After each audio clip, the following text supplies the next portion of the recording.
sailors are missing. This week alone, we have seen unprecedented and potentially criminal leaks. I'm convinced there is an attempt to overthrow this president, and that is anarchy. President Trump overturning Obama-era Cuba policy. Effective immediately, I am canceling the last administration's completely one-sided deal with Cuba.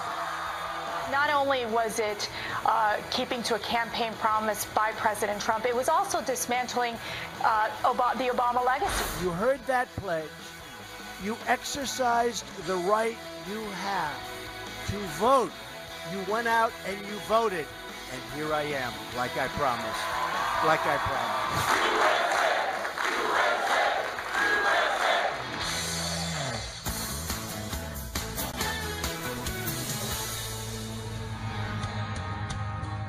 But that don't mean I wouldn't be proud to show you where I come from.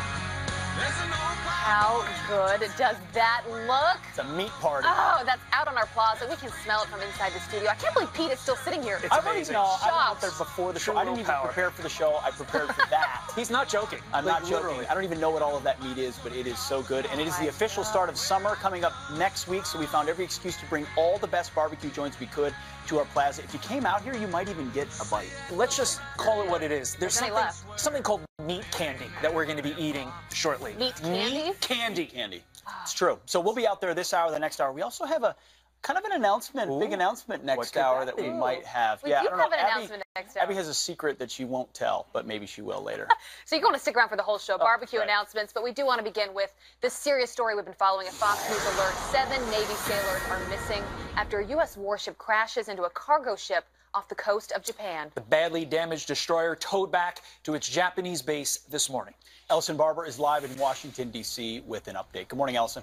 Good morning to all of you. So 7 Navy sailors are missing and at least 5 are injured. The U.S. Navy's 7th Fleet says that search and rescue efforts are underway right now involving both U.S. and Japanese aircraft as surface vessels. The commander of the USS Fitzgerald, Bryce Benson, is among the injured. Officials say he was airlifted to a nearby naval hospital. They airlifted 2 other sailors. As of right now, the Navy says all 3 are awake, but they will remain under observation until further notice. The ship collided with a merchant vessel about 60 nautical miles off the coast of Japan, suffering damage above and below the waterline and causing flooding in parts of the ship.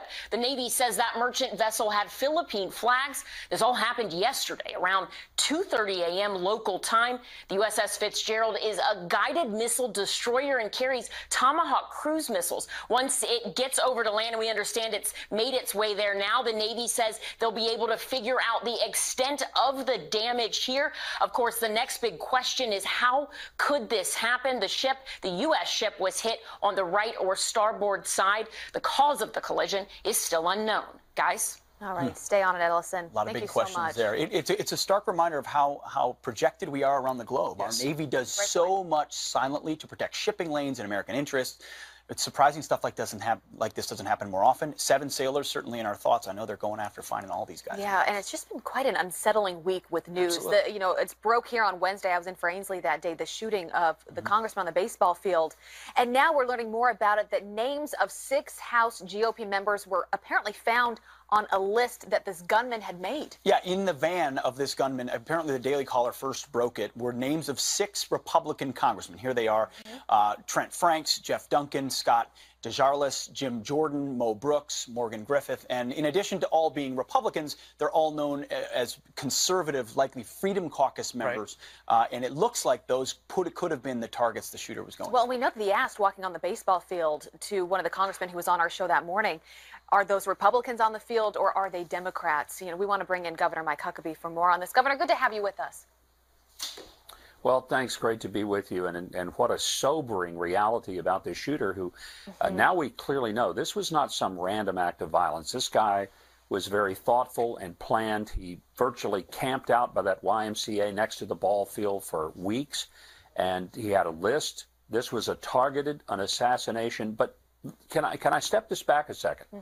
This is a bigger issue. This is an attempt to overthrow the elected government. And I don't want people to lose sight of the fact that what we're seeing is not necessarily an organized attempt, but a widespread attempt by people who hate the results of the election, who want to overturn it not by another election, but by violent means, by any means possible, because they reject the election. Folks, this is an absolute threat to our democracy.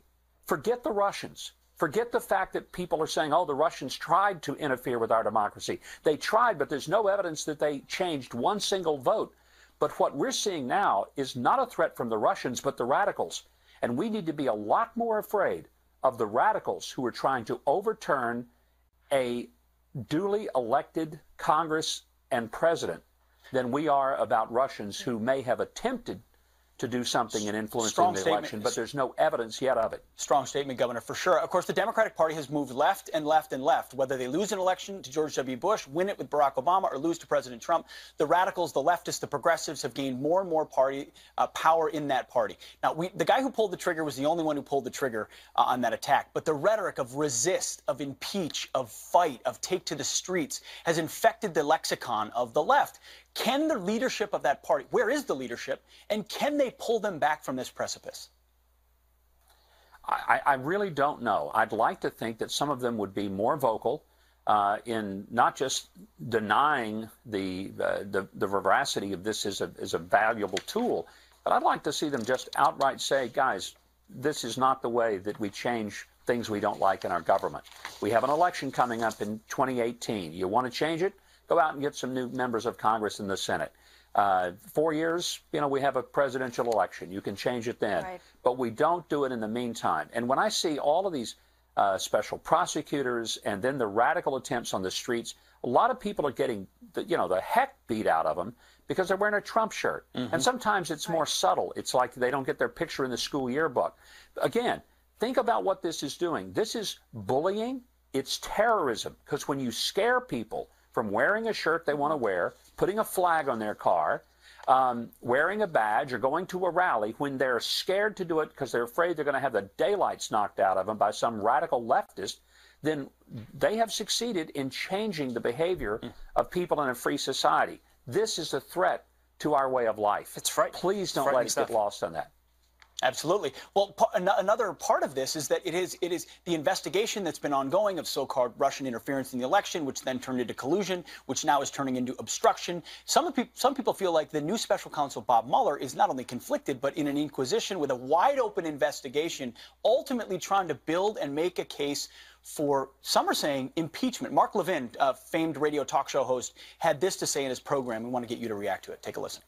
There's absolutely no reason to have a special counsel, but it's something the Democrats want and something the Republicans capitulated to. So now we have this roving prosecutor whose subject of investigation is whatever subject he decides to investigate. Is that what constitutional government is about, ladies and gentlemen? We now have a federal prosecutor, independent of every branch of the federal government, who has as his objective to take down the President of the United States. Mr. Mueller may be investigating individuals and so forth, but his purpose for being unleashed against the President of the United States is to make the case for impeachment, not indictment. This is very, very important to understand. Do you agree, Governor? Well, I do agree, and I think that if you look at this carefully, what we're doing by the special prosecutor and the wide scope and the fact that we're hiring dozens of lawyers who, by the way, have contributed tens of thousands of dollars to Democrat candidates, and that's very concerning. So there may be an immediate conflict. It's apparent that this investigation is all focused on the Trump administration and the personnel, many of whom were not even government employees at the time that they're being investigated. Right. So here's the question.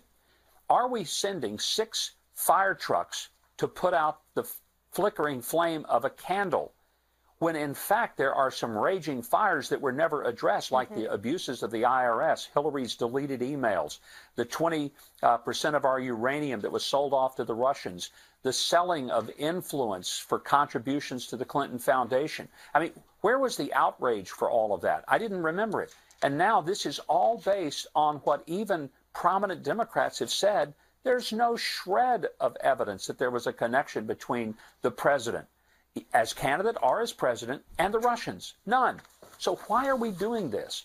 And to what end? To what purpose? Yeah. I mean, I think Americans ought to truly be alarmed. One thing liberals are excited about, it seems, is this fascination with Mike Pence. And could this be a sort of plan by Mike Pence to try and assume the head position in our country, being president, no longer being vice president? You know, how do you respond to this? Politico, Washington Post, all responded to this. You know, Man on a Wire, Mike Pence's tightrope act from Politico. Washington Post, Pence's balancing act as Trump's #2 shows signs of strain amid White House turmoil. How do you respond to this?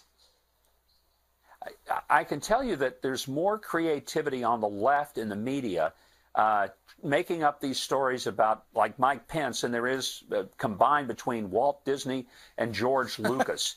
I mean, they're pretty creative guys. Look, Mike Pence has two things that a lot of these leftists would never understand: honor and integrity. Mike Pence, I know him well. He's one of the most decent and truly committed individuals to what's right that I've ever known. He's a great vice president, and I'll guarantee you the last thing he's doing is sitting around and plotting his takeover. He's doing everything he can to help this president, and I'll tell you something else about Mike Pence that appreciate. You can be assured that every day he is on his knees before God, humbly asking for the strength to be a servant to this country. And anything to the contrary of that is utter nonsense. It's so true. To write a story like that is to ignore every utterance, every action, everything the vice president has done in support of President Trump. He's never once insinuated anything other than complete loyalty. Welcome to mainstream media today. Welcome. Governor, great to have you with us. Have a wonderful Father's Day weekend. Thank you, Governor. Thank you very much. All right, up next, a teenage girl tells her boyfriend to commit suicide, and he did. Now she's been sentenced to 20 years in prison. The story that has parents across the country talking this morning. Does the punishment fit the so-called crime? And the right takes a page out of the left's playbook, stealing the show at Shakespeare in the Park, shutting down the show that thought it was okay to assassinate President Trump. We've got more on that coming up. That's why they call me bad company, and I can't deny. Bad company. Morning, a Massachusetts teen who told her boyfriend to kill himself in texts found guilty of manslaughter, now facing up to 20 years in prison. Obviously, this is a huge stalker. So many things to unpack. Horrible story. So the girl, I believe, is now 20. Right. She faces 20 years in prison. But as the story goes, I mean, I don't know all the nuts and bolts of it, but was told this kid to kill himself and to put himself in the car. I guess she was there at the scene. He gets out of the car and she says, "Get back in." Watches him die. And the question is, you know, she didn't actually kill him, but she obviously told him to kill himself and didn't do anything when he was dying. So there are a lot of legal questions. Of course, I always go in with the emotions of it. If this were my child that was killed, I would want whoever did that, whoever told them to kill themselves, I would want them in prison for their entire life. I mean, that's just where I come in, though, as a woman. Yeah, so these are teenagers texting hundreds, almost thousands of texts and phone calls. I don't know if she was on the scene or not, but I think it may have been over a text, said, because he was fumigating his own car, got out, he texted her and told her, she said, "Get back in the car," and apparently heard him, his last gasps in the car. And so that's an emotional, terrible, terrible thing to hear from teenagers, and who knows the emotions involved. But, you know, you've got a legal background, Todd. I don't know, you know, manslaughter, is this typical? Because usually it's a physical action of manslaughter, not words like "get back in the car." She was also so young. She was. But you also have to keep in mind, a lot of times courts, if they want, you can sort of use manslaughter as a catch-all. Obviously, it's not murder. There are certain elements that need to be met in order for it to be murder. None of those elements are met here. But if somebody dies and there's some sort of causality that you can point to, manslaughter is that catch-all. Now, I know you're not going to want to hear this because I know you are very anti-courts making law. But in the law, when you sort of sit there and write a legal brief, you have two things more or less that you can go to. You have case precedent and you have statute, okay? Courts make law. That's what court precedent is. And so, yes, we really haven't touched upon this type of topic I was going to say, what is the precedent then? Well, If someone... texts are so new. I mean, this isn't something that you're going to have case law back into the 1800s on. So what the lawyers do and what the judge will do is sort of try to fit old law to new technology, and that's where we get our current law current precedent out of, and then it'll be put into statute if they want to change it. And she now faces up to 20 years. I mean, we've all heard, we probably all said it as teenagers, hey, I hope you kill yourself, or I hope this person gets hit by a car, right? That's not murder or manslaughter. That's a missive that you say irresponsibly. In this particular case, it was very direct. And does that matter in the case of a court? We're also living in different times. When we think about when we were growing up, we didn't have social media. And now, I mean, I have little sisters that are both in middle school and high school, and I see some of the things that are written, the bullying that goes on. Any parent out there knows it has gotten so out of control that you're right, Todd, we're living in different times. And the legality of it, we're having to deal with unprecedented moments of what do you do? In the past, you had to pass a note or call someone on a landline, and usually you'd get their parents first and be like, can I talk to so-and-so? You know, now it's direct text messaging and stuff that's immediately erased and Snapchat. There's no doubt that parents today face a whole set public of shaming on Facebook and that's why this has caught on it's gotten so much interest, is because people are saying, hey, how would I fall in on this? So what do you think? I mean, as we're talking about this, I'm sure there are a lot of emotions out there that have been following this story. Was this the right punishment? I know there's the legal side of this, Todd, but there's, of course, also where I'm coming from, the emotional side of it. Absolutely. As a parent would see it. There are no winners in this story. No winners. You're so right. So tell us what you think. Email us at friends@foxnews.com. Want to hear from you. All right, coming up, President Trump rolling back the Obama administration's Cuba policies and honoring our next guest. Their son was killed after the plane he was shot down on by the Cuban Air Force. They join us live to react to the next policy next. And this woman right here claims she won $43 million at a casino, but they only gave her a steak dinner. That ain't fair. Now she's demanding a real jackpot, and we'll get to the bottom of it. I would too. Of course.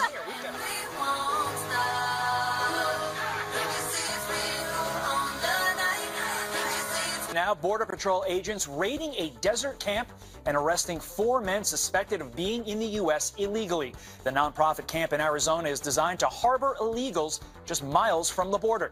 Camp leaders slamming the Border Patrol agents despite being notified prior to the raids and refusing to cooperate. And Department of Homeland Security officials saying the future of the Deferred Action for Childhood Arrivals program still undecided by the Trump administration. The Obama-era program allows nearly 788,000 illegal immigrants to apply for work permits and live in the U.S. Pete, over to you. Thanks, Todd. All right, President Trump standing up for justice as he rolls back the Obama administration's Cuban initiatives and honors the victims of Cuban military crimes. Those victims included Mario de la Pena Jr. and Carlos Costa. We are honored to be joined today by Mario's parents, Miriam and Mario, and Carlos's sister, Mirta. What they represent to everybody, and especially to the Cuban people. So your children did not die in vain, believe me. That was President Trump yesterday. Mario and Miriam de la Pena's son was killed, him right here, when his plane was shot down by the Cuban Air Force in 1996. They were honored at the president's speech yesterday, and they join us now live via Skype. Miriam and Mario, thank you very much for joining us this morning. First of all, tell us a little bit about your son's story, what happened, to catch up our viewers on that. Certainly. Our son was a 24-year-old young American boy. And his life dream was to become a pilot, a commercial pilot. So that's what he pursued from an early age. And he was very, very happy. He already had an internship with American Airlines in his last year of the university. And he volunteered as a pilot, a search and rescue mission, doing civil patrol, air patrol in the Florida Straits, because there were so many Cuban rafters who were dying at sea, being eaten by sharks. And so that was he was just very happy doing that and fulfilling his career. But on February 24th, 1996, the Cuban government decided to just shoot them down out of the sky in international airspace, killing 4 innocent people. They shot down It was an unarmed propeller plane shot down by their Air Force, condemned by the UN Security Council, the UN Commission on Human Rights, and it was a spy that gave up the information about this, a spy that was eventually released by former President Barack Obama as well. So, but what you heard from President Trump yesterday was a reversal of President Obama's Cuba policy, a retightening a reality that was a one-sided deal. What was your reaction in light of, so many who've suffered for freedom, including your son? What was your reaction to President Trump's approach yesterday? It was music to our ears, because we felt so betrayed in the prior administration when the killer, when one of the people responsible for the murder of our 4 loved ones down here in South Florida was returned to Cuba, to Raul Castro, the tyrant, on a silver platter. And he was serving a life sentence in the United States. After a very fair 7-month trial, he was found guilty of conspiracy to commit murder in the case of our son. And that was the only piece of legal, criminal law that we were able to. Gerardo Hernandez. His name is Gerardo Hernandez, and he's back in Cuba. He was he was the head of Spy Network. The Spy Wasp. The WASP network. That ultimately gave up the name of that patrol that your son Mario was a part of when it was shot down. The president said he will not have died in vain, and that this is a new day. A one-sided deal is over. I know it was, as you said, it was music to your ears, and hopefully an opportunity to truly bring freedom to that island, which is exactly what those people on those rafts that your son was attempting to save were looking to do in 1996. So sometimes things come full circle, and we appreciate you sharing your powerful story and staying committed to this cause. Thank you. Thanks for having us. Absolutely. Miriam and Mario de la Peña, their son Mario, killed in 1996. The president recognized him yesterday. Thank you very much for joining us. We appreciate it. Thanks to you. All right. Well, a Fox News alert. The gunman who opened fire on the Republican baseball team had a list, and all 6 names on it were conservative Republicans. The reporter who broke the story joins us live. Then Professor of Law Jonathan Turley is on deck, plus, as you see, Geraldo Rivera and Trish Regan here live. And, of course, my favorite, brisket, ribs, and I don't think I've ever had Cajun pig, but I'm about to. We're serving up some of the best barbecue from across America on our plaza, and I will be seeing you out there soon. You have a personal relationship with a witness central to the case, James Comey. You shall not serve. And then it describes what a personal relationship is. Literally in the statute, it said it's either a relative or a close friend. Well, that's the definition of Comey and Mueller. It's incomprehensible to me that Mueller was selected and that he accepted the position. The conflict of interest is flagrant. That was our own Greg Jarrett earlier in the program. Now we're going to bring in Jonathan Turley, a constitutional law professor at George Washington. Professor, thanks for joining us this morning. You heard Greg Jarrett there. There's a lot of folks calling into question the independence of Bob Mueller. What do you say on that? Well, first of all, I've said earlier that I did not think that Mueller was a good choice. I thought that Rosenstein used poor judgment. Both Mueller and Comey have a long-standing professional relationship. They're both part of the lore and legacy of the Justice Department, stemming from this shared historical moment they had at the hospital bedside of John Ashcroft. They're tied by that moment by long service. Having said that, the Department of Justice ethics rules have not been really interpreted to mean professional conflicts in that sense. I don't think that Rosenstein would view it that way. I don't think Jay would. What concerns me about Mueller is the same thing that concerns me about Rosenstein. I've said before that Rosenstein needs to recuse himself. I don't see any gray area there. He's not just a witness. He is perhaps the witness on the obstruction issue. And the irony is that this leak from the special counsel's investigation that they're now looking at Donald Trump as a target of obstruction seemed calculated to protect Mueller, but in doing so, they undercut Rosenstein because he's now would be at the top of that witness witness list. But Mueller may have the same problem, not because of his previous professional relationship with Comey, which I think is troubling, but Mueller reportedly met with Trump the day before his appointment to interview for the FBI job. Now, it strikes me as odd if he sat down with the president to replace Comey and the president didn't say anything as to why he fired Comey or why he felt the need to have a new FBI director. That makes Mueller himself a potential witness. So, you know, you have members, some on the left who, as you pointed out, they're really hoping that out of this investigation comes some obstruction of justice that leads to an impeachment. So Ken Starr was speaking out about this on Thursday. He's the former independent counsel who investigated, you remember, under the Clinton years. He knows all too well about all of this. And he says, as far as he knows now, with everything he's seen, there has been no obstruction of justice. Here's what he said. Obstruction of justice is really a very hard crime to make out. It's not just you want the investigation to go away, you suggest that the investigation goes away. You've got to take really affirmative action.